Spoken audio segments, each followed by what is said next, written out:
Good day, good day, good day, everyone. Welcome to Living Life in Joy. I am Rev Melissa. I am an interfaith minister, licensed religious science practitioner, spiritual life coach, and the spiritual director, senior minister at Rockland Centers for Spiritual Living. And this is Living Life in Joy. It is the show where I get to share some joy in another way by sharing the other people's connections to their yes. Let's say that. And so today is a very special show because we are celebrating Black History Month. And we kicked it off last week with the special showing of Test Driving While Black. And our special guest was my producer, my soul brother, Sekou Wright. So if you missed last Sunday's Living Life in Joy, you want to check out the replay and check out Test Driving While Black. It is Sekou's short documentary about a situation that he and his friend Rush experienced while test driving a car. So that's all I'm going to tell you. You have to check it out. And so today we're going to continue sharing our stories, sharing our Black stories about being Black in America. How about that? And so today we're going to share the story of two, I can't even say two people. So one is an individual, and the second is a whole family, a whole family. And these two stories are part of the Black History Moments that New Thought Media Network is doing to honor and celebrate National Black History Month. So every single day in February on New Thought Media Network's Facebook and YouTube channel, you can tune in and hear a Black History Moment. It's a daily inspiration and prayer for racial healing. And so I am just so grateful to participate in this uplifting oneness journey with New Thought Media Network as they honor Black History Month. So let's go, set, ready.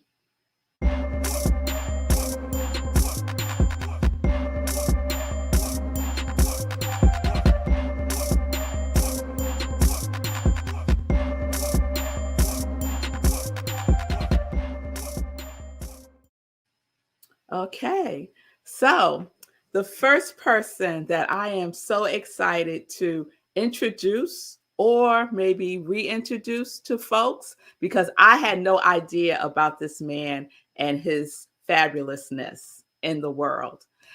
He is Bass Reeves, and he is known as the real inspiration behind the Lone Ranger. So, do you know the Lone Rangers? I grew up watching the Lone Ranger. And so, this man, this Black man, okay, who was formerly a slave, is the inspiration behind the Lone Ranger. And we all know the Lone Ranger that was depicted on the radio and depicted on the television show was not a Black man. So, let's watch and learn about this amazing Black History moment.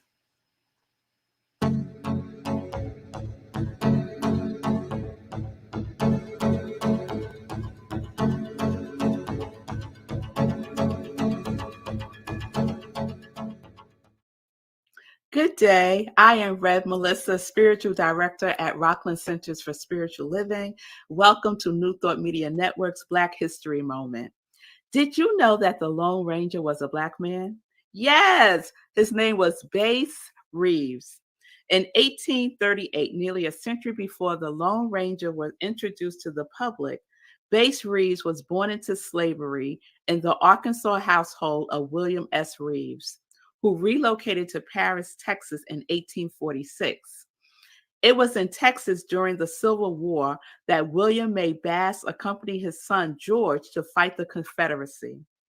While serving George, Bass escaped to Indian Territory under the cover of night. The Indian Territory, known today as Oklahoma, was a region ruled by 5 Native American tribes who were forced from their homeland due to the Indian Removal Act of 1830. Upon arriving in the Indian Territory, Bass learned the landscape and the customs of the Native American tribes, even learning to speak their languages. After the 13th Amendment was passed in 1865, abolishing slavery, Bass, now a free man, returned to Arkansas, where he married and went on to have 11 children. After a decade of freedom, Bass returned to the Indian Territory when U.S. Marshal James Fagan recruited him. The deputy marshals were tasked with bringing in the countless thieves, murderers, and fugitives who had overrun the expansive 75,000 square mile territory. Upon taking the job, he became the first Black deputy U.S. Marshal west of the Mississippi. As deputy marshal, Bass is said to have arrested more than 3,000 people and killed 14 outlaws, all without sustaining a single gun wound. Bass found himself in numerous stranger than fiction encounters. Also, many of the fugitives Bass arrested were sent to the Detroit House of Correction, the same city where the Lone Ranger would be introduced to the world on the radio January 30th, 1933. Bass took a creative approach to his investigations, sometimes disguising himself or creating backstories in order to get the jump on his targets. Historian Art Burton said if Reeves was a fictional character, he would be a combination of Sherlock Holmes, Superman, and the Lone Ranger. The legendary lawman was eventually removed from his position in 1907 when Oklahoma gained statehood. As an African American, Bass was unable to continue his position as deputy marshal under the new state laws. He died 3 years later of Bright's disease on January 12, 1910. While the truth about the Lone Ranger may remain a mystery, the story of Bass Reeves remains an inspiration for the real life heroes of this day. There you have your Black History moment. Here is a prayer for racial healing.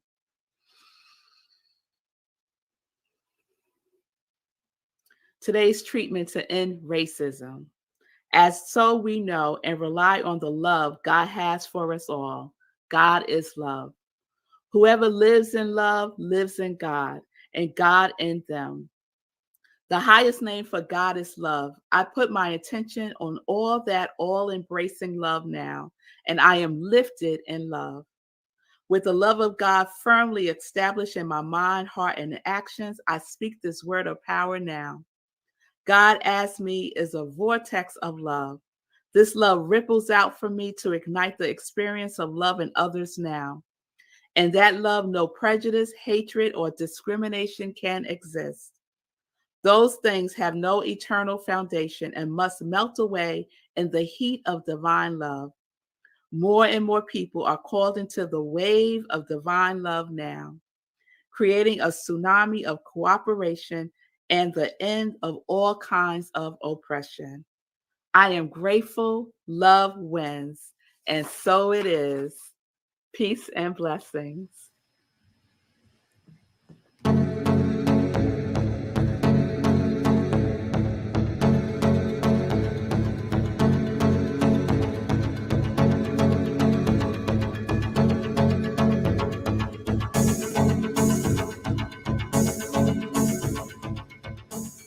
So I do want to acknowledge that. I want to acknowledge that all of the prayers for racial healing were created by CSL Seattle. So thank you, CSL Seattle, for creating the prayers for racial healing. So I mentioned in that piece that there are all these stories about Bass Reeves, and I couldn't share any because I only had a limited amount of time. So I want to share one of them now. So he was known for his creativity, and he would make up these like backstories in order to capture whoever, he was after. And so here's one of the stories. Bass walked nearly 30 miles dressed as a beggar on the run from authorities. When he arrived at the home of his target, two brothers, their mother invited Bass in and suggested that he stay the night. Bass accepted her offer, and the sons were in handcuffs before sunrise. After restraining the siblings in their sleep, Bass walked them the entire way back, 30 miles, 30 miles. It was two of them and one of him. He walked them 30 miles back to his camp. So he was not playing. And he was so serious about his role that he even arrested his own son. His own son had committed a crime, a heinous crime. His son killed his wife. And the judge and the marshal wanted to assign the case to another deputy marshal. And Bass said, oh no, I will arrest my son. And he probably had a lot of reasons for wanting to do that, besides, uplifting the law the way that he did. And so he went and arrested his own son. So he was not playing. He took his work as a lawman very, very seriously. And he's embedded as a hero in American history. So there you have Bass Reeves, the Lone Ranger. So the second Black history moment that I would like to share is about a whole family. And so this kind of captures the then and the now. And the family is the McKissack family. And I know my producer loves this because they started everything in Tennessee, right? In Nashville, Tennessee. And it tells the story of the I guess he's like the great grandfather, maybe, Moses the third, whose grandfather, his own grandfather, was born into slavery and learned. Oh, I'm telling the whole Black history moment. Let me just play it. How about that? So this is the story of the McKissack family.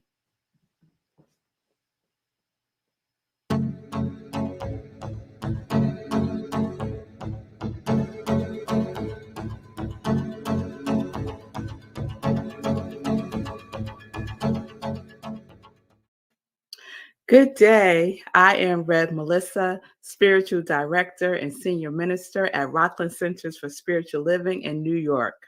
Welcome to New Thought Media Network's Black History Moment, a daily inspiration and prayer for racial healing. So today's Black History Moment is a combination of then and now through the legacy of Moses McKissack III. Moses McKissack III was the grandson of a slave also named Moses, who had been brought to the United States from West Africa and put to work making bricks by the slave owner, John McKissack, who owned a construction and brick company in West Tennessee. Moses III became an accomplished carpenter and eventually teamed with his brother Calvin to found the company McKissack and McKissack in 1905 in Nashville, Tennessee. They were among the first registered architects in that state. Among their major designs were the home of the Dean of Architecture and Engineering at Vanderbilt in 1905, the Carnegie Library at Fisk University in 1908, the library at Tennessee State University in 1927, and they won a $5.7 million U.S. government contract to design and build the Tuskegee Army Airfield, the training site of the Tuskegee Airmen. By 1945, the firm obtained licenses to work in Albany, Georgia, South Carolina, Florida, and Mississippi. Moses McKissick III died on December 12, 1952. Calvin died in 1968. William McKissick, the youngest son of Moses III, and his wife Latrice led the company. After William's death, Latrice became the CEO. Under her leadership, the firm won major contracts for new buildings and renovations, including a $50 million renovation project for Howard University and design of the National Civil Rights Museum in Memphis. In 1990, Latrice received the National Female Entrepreneur of the Year award from President George H.W. Bush. After she retired and closed the Nashville offices in 2002, her twin daughters, Cheryl and Jarrell, continue Continue Moses' legacy.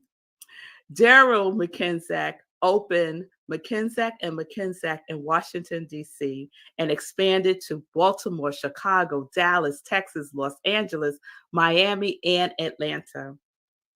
Among her numerous contracts are the Smithsonian National Museum of African American History and Culture, which is amazing, the Dr. Martin Luther King National Museum, amazing, and many, many others. Cheryl McKissick opened the New York office of McKissick and McKissick, and her projects include the Lincoln Financial National Football League Stadium for the Philadelphia Eagles, the University of Philadelphia Hospital, the World Trade Center, Columbia University, and today McKissick and McKissick is the independent engineer for the MTA. They redesigned and built the new Harlem Hospital, where I was born, Medgar Evers College Social Services Building, and they're rebuilding Coney Island Hospital. Cheryl McKissick also designed the new reimagined LaGuardia Airport, and they are the program managers for JFK's Airport $6 billion project, the largest airport project in the country. I just have to say, LaGuardia Airport is the bomb. Cheryl said that she is humble and proud to be a part of the footprint of New York City as a Black female-owned business and to continue the Moses McKissick legacy. For more than a century and across 5 generations, McKissick and McKissick has grown to be a multi-million-dollar company with over $15 billion in projects. Wow, y'all. So let's just take that in as we go and connect with prayer for racial healing. Let's just take a breath.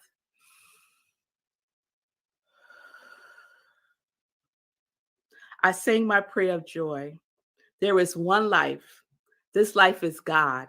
This life is whole. This life is complete, and this life is perfect. This life is my life now. Every living being is a thought and creation in the mind of God. We are one. We are each created beautifully, perfectly, and uniquely divine, exactly as we are. I delight in the divinity that is you. Joy fills my heart as I acknowledge, witness, and celebrate the millions of magnificent faces of God in this world we are blessed to live in. I hold the vision of our community, neighborhoods, cities, countries, and the whole world living in equality, harmony, love, and peace. I claim and know the joy of being alive and free for all beings. With gratitude, joy fills my entire soul and lights up the world. We are one and divine. Joy to us all. Ashe, and so it is.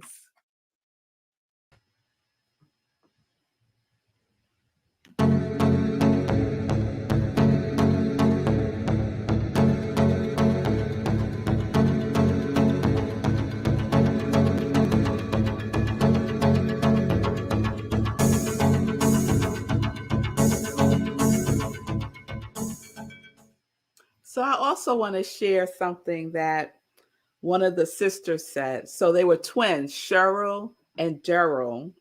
And Cheryl is based in New York City, and Daryl is based in DC. And I had my moment with LaGuardia, but let me tell y'all, look, it's worth just taking a trip, even if you're not going anywhere. Just go to LaGuardia Airport and see the magnificence of it all, cascading water sculptures. And I mean, it's just amazing the way that Cheryl and her firm reimagine this space. It's just so beautiful. So this is what Daryl shared. She said, we are the oldest African American architectural firm in the country. I thought about how my ancestors would feel knowing I would work on the National Mall and the Smithsonian National Museum of African American History and Culture. She says, knowing her family history of being enslaved and seeing slavery through the lens of the museum was inspiring. If all of this evil and all of these obstacles were in the way of African Americans and they still were able to accomplish so much, it makes you feel there is nothing you can't do. I know that's right. I know that's right. So there's your Black History moment with the McKissick and McKissick family. It's just extraordinary. And there's so much more to explore with both of those stories. There's just not enough time to do so. So I would just encourage everyone for this National Black History Month to find out about people that you don't normally hear about. There's usually a dozen or so Black historical figures that get a lot of light, right? And did awesome things, awesome things. But there are so many others that we don't know, that we don't know. And so this is an opportunity for us to rediscover or discover for the first time and share that information. So for the Black History Moments that I'm doing with New Thought Media Network, I'm choosing people that I don't know anything about. And it's just filling me up in such a way. And I'm sharing it with my girls because they're not teaching this stuff in school, y'all. Oh, no. Oh, no. Not at all. So we have to take it upon ourselves to educate ourselves and the generations to come because we have a lot to be proud of. So we are the imprint of this country. Every place you see had our fingerprints on it to create this country. So with that being said, I'm going to wrap up today's show. Please remember to join me for Sip with Rev Melissa, 10:30 a.m. Eastern Time, Monday through Friday. Right after today's show, Living Life in Joy, you can join me at Rockland CSL for our Sunday celebration. Today, the topic is an undivided life. And our theme for February is remember, life is calling. Life is calling. And life certainly is calling. So let us all answer the call and do what is ours to do. So peace and blessings, peace and justice. Happy Black History Month. Live life in joy, connected to your yes.